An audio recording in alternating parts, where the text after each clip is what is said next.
World War III, if it comes, probably won't begin with one dramatic missile launch and a somber news anchor clearing his throat. It may look much messier. A proxy war here, a blockade there, a drone strike nobody fully admits ordering, a tanker seized at sea, a government blaming foreign enemies for domestic decay. And the uncomfortable question is this: are we already watching the board being set? This analysis is based on Professor Jiang's lecture on what he calls the World War III chessboard. If you find this useful, like and subscribe. Professor Jiang's lecture gives us a stark framework. He argues that the next 5 to 10 years will be shaped by 4 major players: the United States, Russia, Iran, and Israel. Not China, not India, not Europe. That's the first provocation. His argument is that these 4 states have something the others either lack or avoid: a grand strategy. By that, he means more than foreign policy. He means a civilizational story, a political system, a set of tools, and a willingness to mobilize society for a long confrontation. The United States, in this view, wants to build what he calls a self-sufficient North American fortress, then use its power over finance, technology, and allies to shape chaos elsewhere. Russia wants to survive the Western challenge and present itself as the defender of tradition against liberal, consumer, individualist modernity. Iran wants to lead the Muslim world through Shia resistance and strategic endurance. Israel, in his reading, wants to reshape the Middle East around its own historic and religious project. Now, I should say plainly, I don't agree with every claim in this lecture as fact. Some of it is analysis. Some of it is speculation. Some of it is provocative by design. But the framework is useful because it asks the right question. What if this isn't one crisis? What if Ukraine, Iran, the Red Sea, Cuba, sanctions, tanker seizures, and domestic polarization are pieces of one larger pattern? The clean version of geopolitics says countries fight each other because their interests clash. Russia wants security. America wants primacy. Iran wants regime survival. Israel wants regional dominance. That's the standard menu. Familiar, digestible, and served with the usual side dish of think tank politeness. Professor Jiang's more interesting claim is that external war is being driven by internal pressure. He points to what he calls elite overproduction. Put simply, too many people want to join the ruling class and not enough seats exist at the table. So the people already inside defend their privileges, while ambitious outsiders search for a way in. That creates domestic conflict. In the United States, this appears as polarization, not polite disagreement, real hostility. One half of the country sees the other half as a bigger threat than foreign rivals. That matters because America's enemies don't need to defeat the U.S. military. They need to deepen America's internal divisions until Washington loses the ability to act coherently. You don't have to sink the aircraft carrier if the captain and crew are fighting over whether the ship exists. In Russia, the pressure point is different. Russia's political system depends heavily on the authority of the leader. That gives Moscow long-term direction. It also creates a vulnerability, succession. If legitimacy cracks at the top, the entire system starts asking dangerous questions. So the Western strategy toward Russia is not simply battlefield defeat in Ukraine. It is pressure, sanctions, attrition, isolation. The hope is that the Russian elite eventually turns on the Kremlin. That hope has been around for years. It has not worked yet. But hope is the cheapest weapon in foreign policy, which is why governments keep ordering it in bulk. Iran's domestic structure is different again. Its theocracy gives it cohesion under pressure, especially when external attack confirms the regime's narrative that enemies want to destroy the country. But the same system can also create extremism, rigidity, and alienation among parts of the population. Israel faces AOAEs, another kind of internal fracture. It is both a democracy and a state deeply shaped by religious identity. Its society contains secular liberals, nationalists, religious conservatives, security hawks, and ultra-Orthodox communities with very different visions of the future. So the danger for Israel is not only external war, it is that the external war accelerates internal division. This is the first important point. The chessboard is not just Ukraine, Iran, the Middle East, and the oceans. The chessboard is inside these countries. The battlefield is also domestic legitimacy. Professor Jiang uses a chessboard as his organizing image. The king is the political system. The queen is the grand strategy. The bishops, knights, and rooks are attack vectors. The pawns are expendable tools. It's a useful model, slightly brutal, but useful. Geopolitics usually becomes clearer once everyone stops pretending the pawns were invited to the meeting. For the United States, the king is democracy. Its strength is innovation, openness, debate, and technological dynamism. Its weakness is polarization.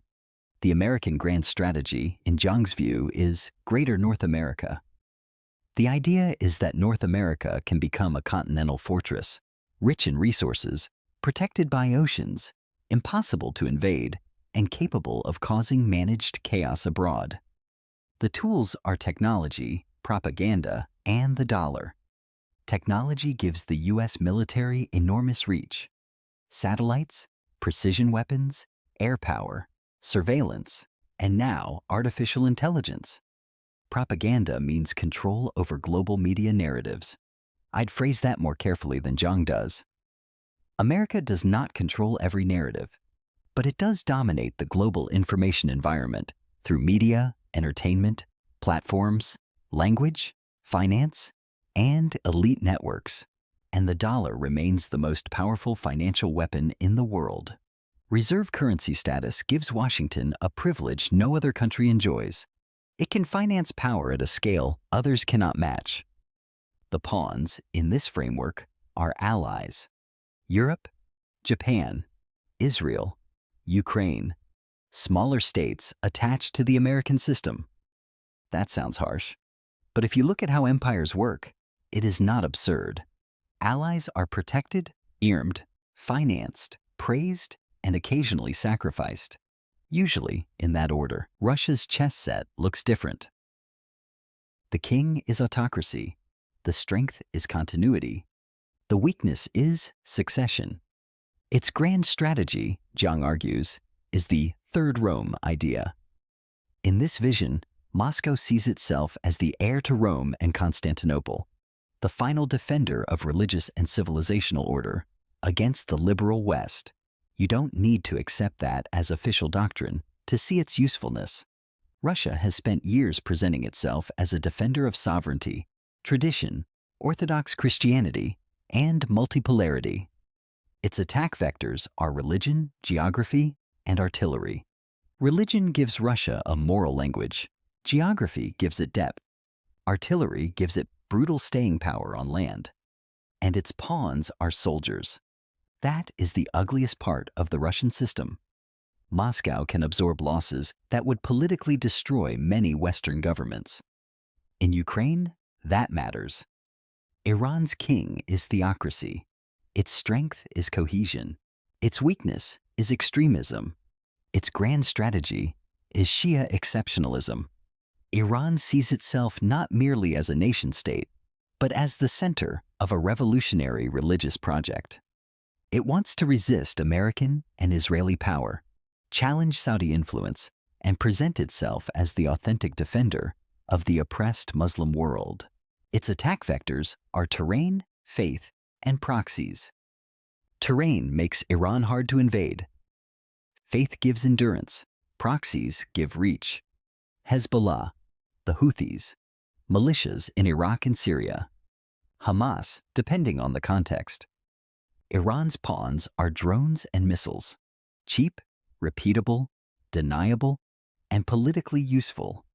This is why Iran does not need to defeat America directly. It cannot. What it can do is raise the cost of American and Israeli action across the region until victory becomes too expensive to define. Israel's chess set is the most explosive. Jiang describes Israel as both democracy and theocracy. Its strength is mobilization. Its weakness is internal fracture. Its grand strategy, in his reading, is the Greater Israel Project, reshaping the region in line with biblical and historical claims. Now, that claim needs caution. Not every Israeli leader, citizen, or strategic planner supports such a project. Israel is not one mind. No country is.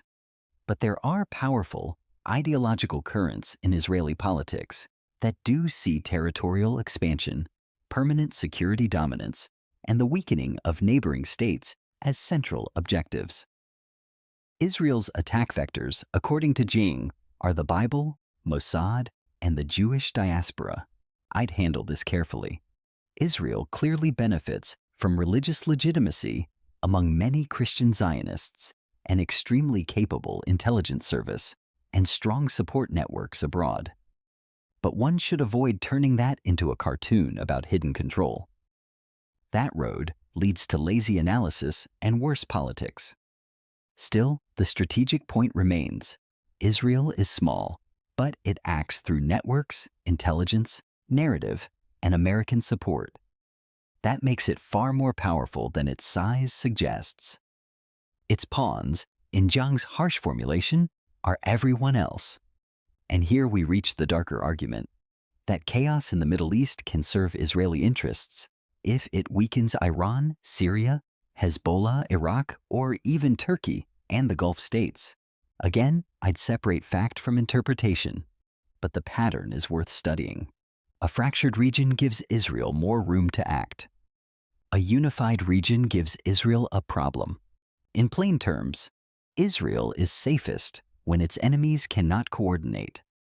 Professor Jiang dismisses China and India as primary players in this coming World War framework. I'm not fully convinced.